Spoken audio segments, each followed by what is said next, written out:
Welcome back to another epic episode of the Life of Full Blast podcast. I am like giddy excited to have this conversation today with my guest, Connie Breeze. Connie and I have known each other for a couple of years now.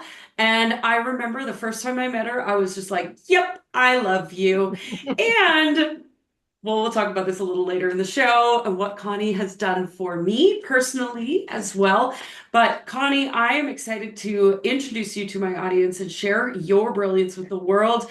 In 2015, Radio Hall of Fame, you have been doing radio for longer than I've been alive almost.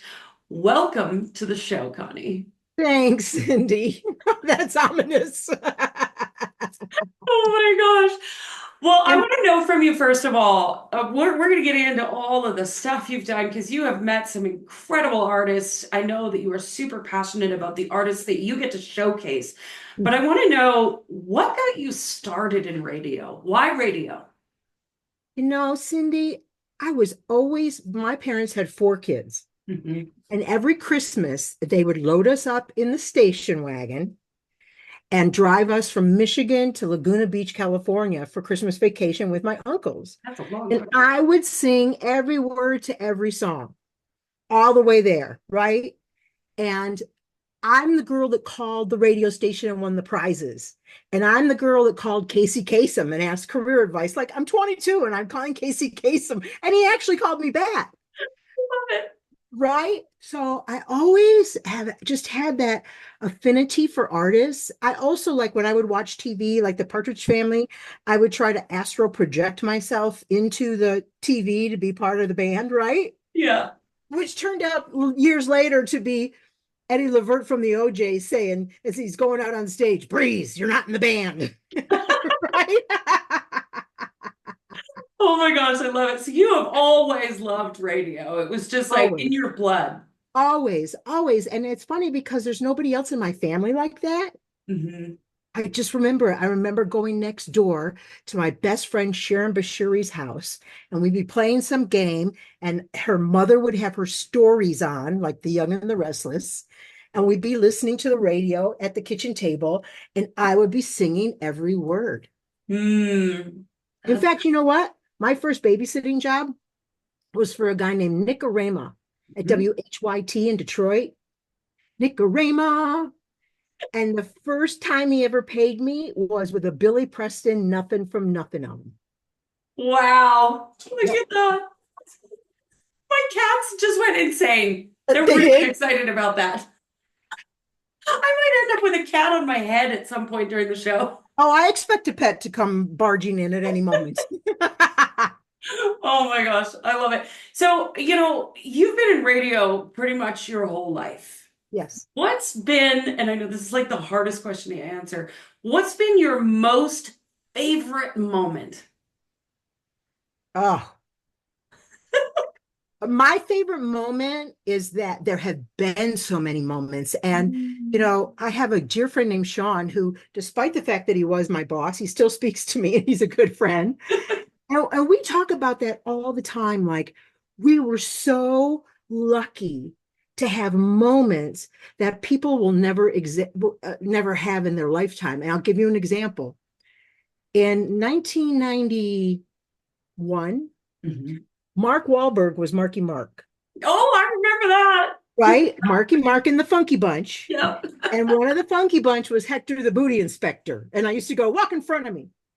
So we're at dinner one night and we're yakking it up. And I go, I could be Lolita Holloway in Good Vibrations. I could, do that. And he goes, and just mimic it, not really sing it. And he goes, okay, great.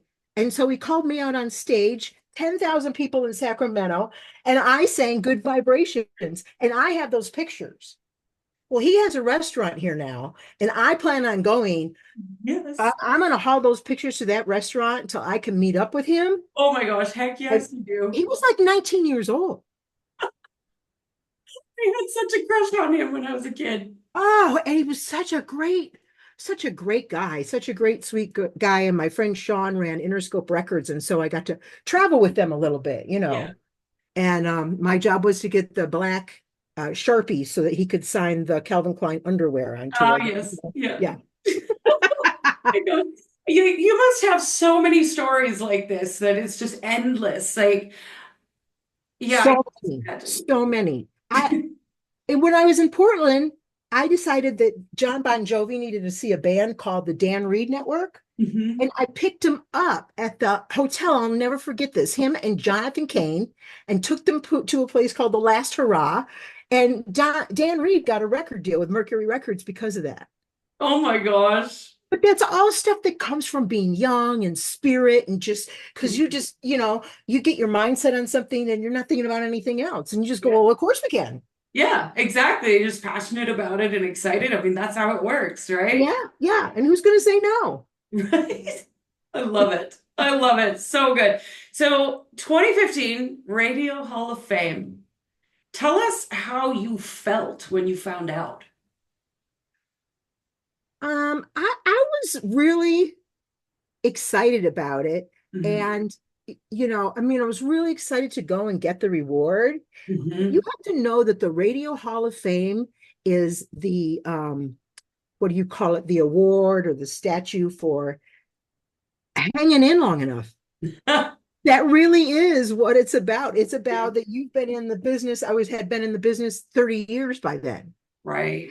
And so it doesn't speak to like, I mean, I've had a ball, and Yeah, I've created some great radio and had some great interviews, and led the way in a lot of ways. But it really wasn't about like, oh, we think you're so brilliant. It was about that you got to hang in for 30 years and didn't give up, because that's yeah, something in itself. yeah, absolutely. I mean, resiliency. And I can't imagine that the industry has been kind to the female gender of, No, ma'am.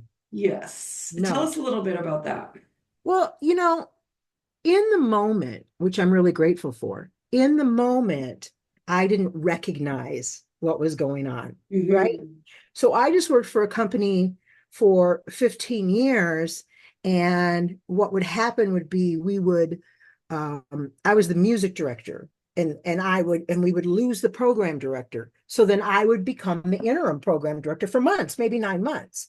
And Hmm. then they bring some guy in, and then he'd work out for a little while.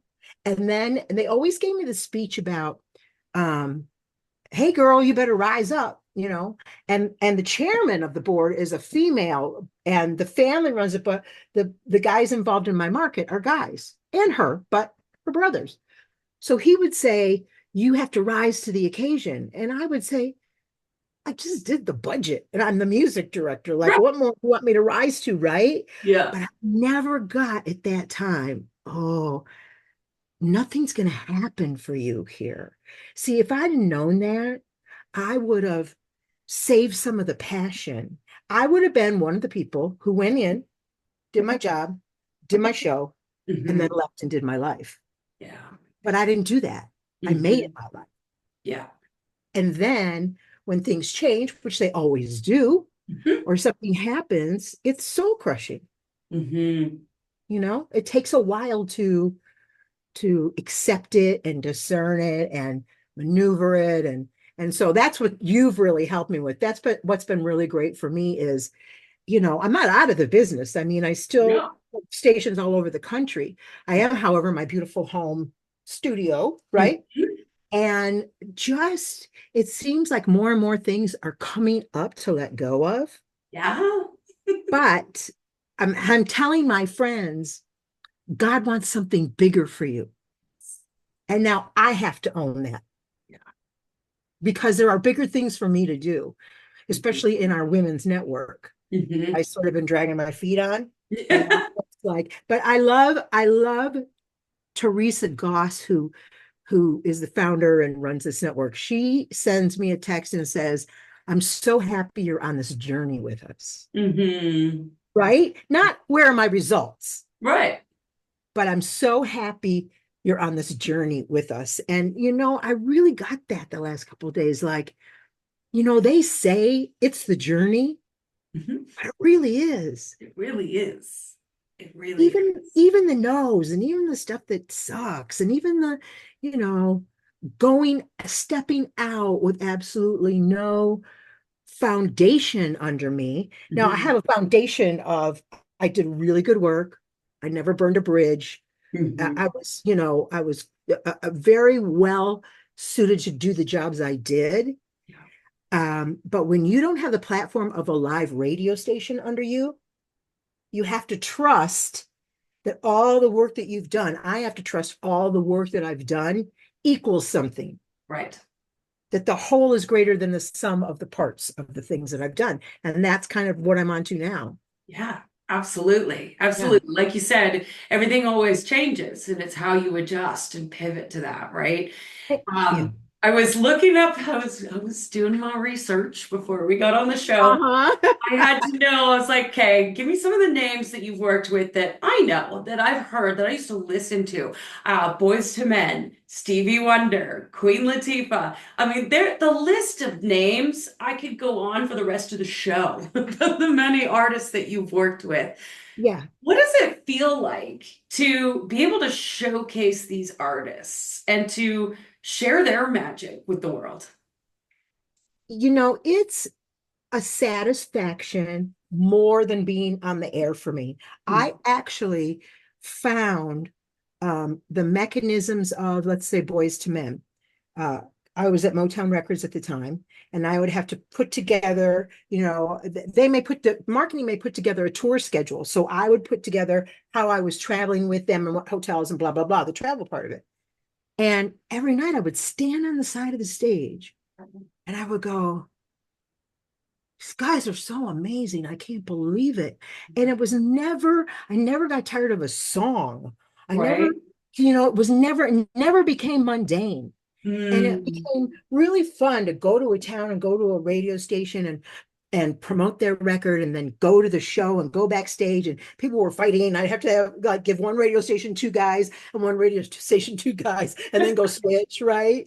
Yeah. At the height of it, people, if I couldn't give anybody front row tickets because the other radio station would call, complain. It was just crazy. And, and at the time, I think, when you're in a machine like Motown, Hmm. so I'm in a machine like Motown, but the people above me, Andre Harrell, who is such passed on, um, Barbara Seltzer, who was a brilliant national leader out of New York, right? Their momentum is going so much and they're propelling you so much. Like, you really think you're doing something, and you are. I was doing things because I had guts, but the Hmm. machinery is really something behind me that I couldn't fail because of the people that were above me and the people that hired me. I had a group called 98 Degrees who was still, they were like 24. Yeah. I put them in a van and drove them around the country. And we had a TV shoot in San Francisco, and San Francisco had a complete blackout that night. And Oh I had no. a cameraman on a counter and on the corner, and I opened the van and I said, "Get out!" And they sang "Invisible Man" and got back in. I mean, I would never think of those things today, you know. But you're bolstered on the energy of what everybody else is Mm. doing, and Yeah. what everybody's contributing in such a way that you want to say, "Oh yeah, well you did this for him, I'm going to do this for him." Right. That's kind of like that part of me that is put to really good use. Oh yeah, well because the other part, the darker side, is like well, I'll show you, and she Hmm. doesn't come out so well sometimes. No. you know, when I do it in service, it really does become, a good thing.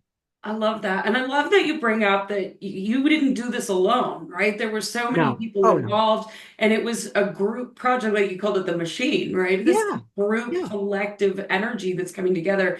I mean, Motown, I was too young. I'm too young to really understand the magic of Motown, but I know that I listened to a lot of artists that came out of there, and it's phenomenal, phenomenal. Well, here's the crazy. This is the God thing. I was born and raised in Detroit. Hmm. Okay. And I worked at a magazine called Hits. I was a writer for 10 years in LA. Hmm. The record people would come through and I thought it was so sexy. Like they had a credit card and they'd order lunch and they'd bring the artist and we'd take pictures, right? And I'm Yeah. talking like Tom Jones, Tina Turner. They'd Oh come my through gosh. And I thought, ooh, I want that glamorous, sexy job. And Mm-hmm. one day somebody called me, right? I mean, I'm in my living room. I think I was going through pictures and Andre Harrell called me.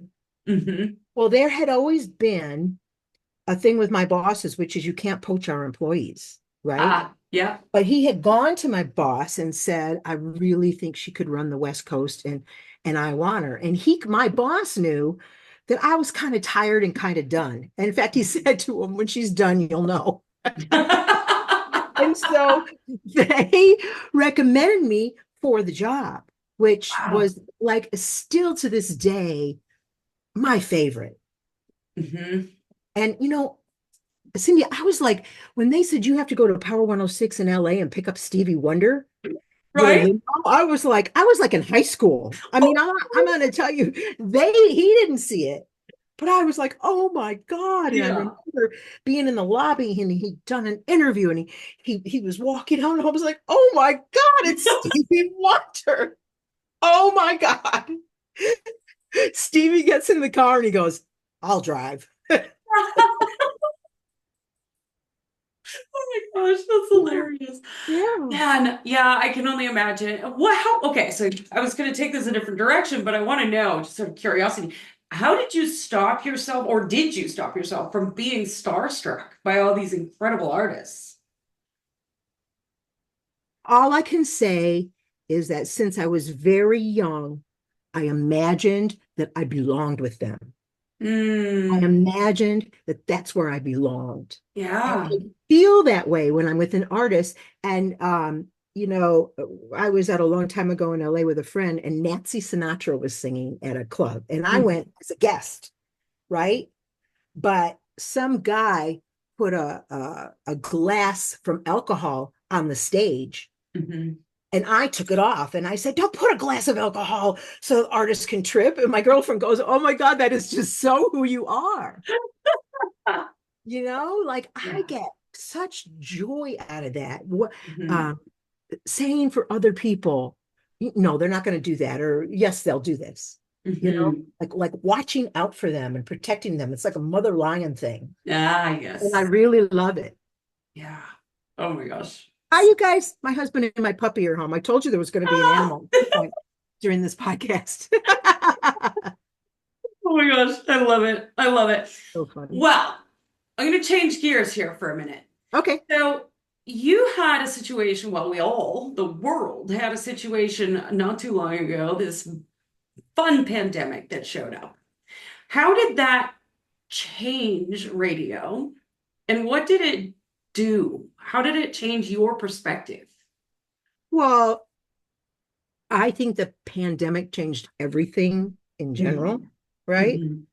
Radio was already going through a change because when I worked at a station in Portland, it was Taft Broadcasting.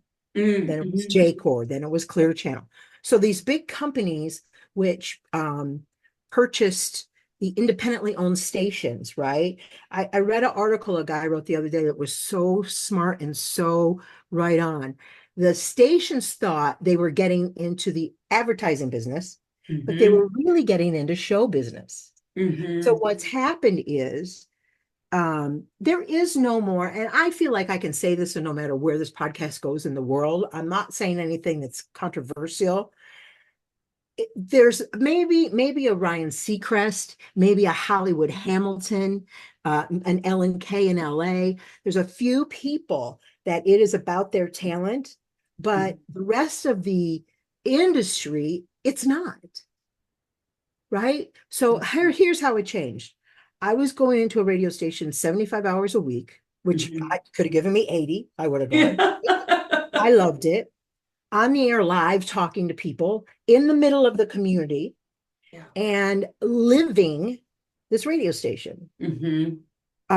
When the pandemic hit, one of the things was they all said, don't anybody come in, because a microphone is like the most dicey way to Right. maybe get. And then I was invited to just not come back at all. And not just me. I mean, I have many peers that were at that station. We're still all Mhm. friends and we talk. Yeah. And I feel it in my heart when they go, why did they blah, blah, blah, right? Mhm. But this station now has like one live day part, and the Right. rest are all tracked, which is, I hate to say, me in other markets. Yep. So now I work for like 5 stations. Hmm. They send me their music. I voice track it and upload it to the cloud. The Yeah. cloud integrates it into their systems. Nobody has to even touch it. Yeah. And so it's like I'm there. And Right. that's what I'm doing until that changes. Right. Because it will. It will. Everything changes. Yeah, it Everything will. changes. So now Yeah. for me, Cindy, it's I'm one of those people that like, I don't ever want change and I put my heels in the ground. And Hmm. not that I haven't navigated it several times, Right. but this time it's like I'm on the front end of what I'm creating, knowing that this too shall change, Yeah. and I don't know that anybody likes it, but it happens. Yeah. There's some people out there who have accepted change. I know for me, I love change, but that's just my personality. I get really bored if things stay stagnant, but I Mhm. know that it's so difficult for so many people. And I think the pandemic was one of those times where, like you said, it changed everything. It changed everything. I was doing commercials for $5 a spot for a syndicator. Mhm. It was like $50 a spot before the pandemic. And it was temporary. I mean, we went back, but the stations never recovered financially from it, Yeah. advertising wise. Yeah. That big car dealership, they're not selling any cars. They're not going to advertise, Hmm. right? Yeah. And it's wonderful that I have friends that are going through the same thing I'm going through, because I have conversations with them. And Hmm. then what it does is, I texted a friend today. I said, boy, that was just the thing that I needed to know today. Yeah. And I say to some of my friends still, there's no there back there. Like there's no, we radio people are nomads. We Mm. we have all of our CDs and our records and boxes, and we're Yeah. on the market for a couple years until it's time to move, Right? right? And Yeah. I've been started in Tucson, went to Portland, went to LA, went to Seattle, came to Las Vegas. And Hmm. so that's kind of like how we are. We're just trying to keep it so we don't scratch our records or our CDs while we're moving. And then it just Right? becomes, I can't do that anymore. Yeah. You just can't. Yeah. I mean, you can, You can. Yeah. but you start finding other ways to kind Yes. of fill that itch. I go to San Diego, and I'm a part-time fill-in holiday girl, right? Hmm. That's fine with me. Hmm. So they call me, I go. Yep. But at least I'm still getting my live fix. Yes. Yeah, Yes. And I think for you, that's so important to be in with the artists and to be with people because you love people so much. You just love being in the middle of it. definitely. And it's going to come in a different way. I can feel it. Like the things that Hmm. I'm doing now, working with the Now Network and my TV show, which is going to be on Squirrel TV, the Connie Breeze show. It's coming in a different way, and it's a really good way. I Yeah. mean, it's more, it's kind of like it's never enough for me. Like I don't just want to pick you up in a limo and go on tour with you. I want to come to your house on Sunday to eat. I want to be part of the family.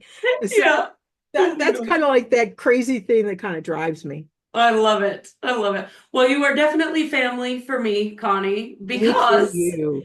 you are a star in my International Film Festival award-winning film, Yellowbird. I eat a cracker. She eats a cracker in my film. You and B. Daniel Watkins. She says to me, "You ready to see your starring debut in the film?" I'm like, "Yeah." And I'm like the last second in the film, and I'm eating a cracker. But hey, I love it. I got it as a film credit, right? Who knows what's next? I think there was some jam on the cracker or something. Yeah, yeah.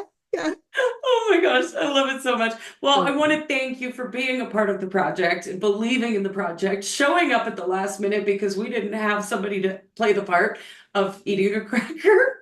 Now Wasn't everybody's that gonna be like, I funny? need to see this movie. That was how everything happens for me. What are you doing right now? Nothing. Want to be in a movie? Okay, I'll be right there.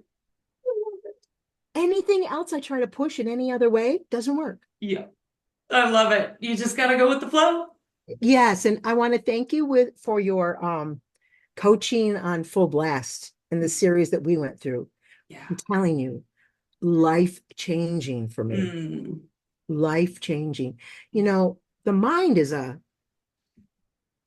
terrible thing. It's not a terrible thing to waste. It can be a terrible thing. Mhm. And just the things that I've learned from you, like I've been having crazy dreams lately. And so I like dead air dreams. That's what Mhm. DJs call it when you're at a station and you keep pushing buttons, but nothing's happening and it's dead Right. air. That's like Yeah. the worst thing that you can ever do in radio. Yeah. And I wake up with a little bit of a heart palpitation and I'm able to do the things that you walk through the things that you and I have done and the Mhm. tools that you've given me to say, okay, we can reset now, Yes. and just do your day. Oh my gosh, it brings me to tears. I mean, this is why I do what I do. This is what I do because I know that, like you said, the mind can be terrible, but the mind is such a powerful tool that we can use for our benefit when we learn how to manage it and learn how to befriend it, really, instead of just pushing it away all the time. Yeah. And, I've done a lot of seminars and meditation retreats and boot camps and things, but having like, I can just go, which tool of Cindy's do I want to use for this? And just pull it out. And I Yeah. also love that now I'm going to start going back through your series again because I think Mhm. we forget. Mhm. Yeah, you forget. And I think the more we listen to something, we start to hear it in different ways because our mind opens up to new perspectives. And maybe the first time I told you something in one of our sessions, you were like, mm-mm, no. And now you might be like, oh, okay. And you'll hear it differently. So you'll pick up on things differently, which is the beauty of the Yeah. brain. So It's good. it's a living, breathing thing. I think you can, I can use this for the rest of my life because I think no matter where I am in my life, then you find the tool that speaks to you. Yeah, I Yeah. love it. I give you a little toolbox full of Give me tools. a little toolbox and I carry it with me everywhere I go. I love it. Oh my gosh.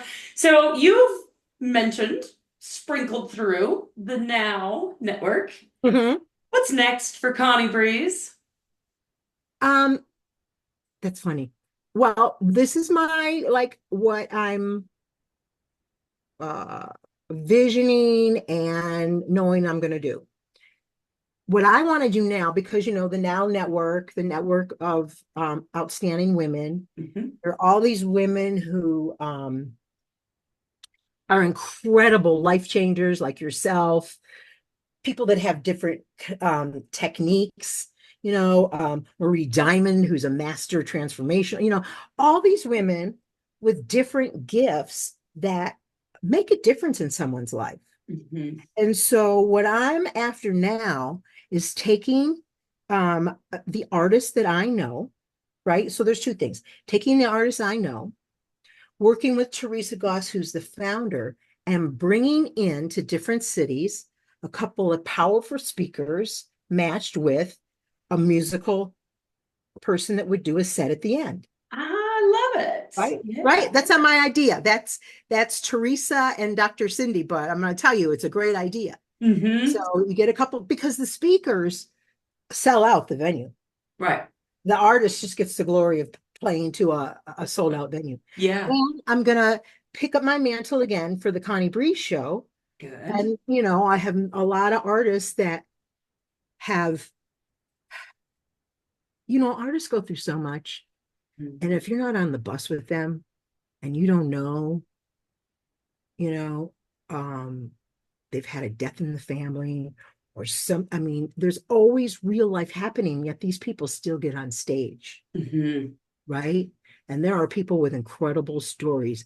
Albie Shore, who just fought his way out of a coma and is, powering back up and is restarting his entire touring career. And Eddie Levert, who's had three family losses while on the road. Mhm.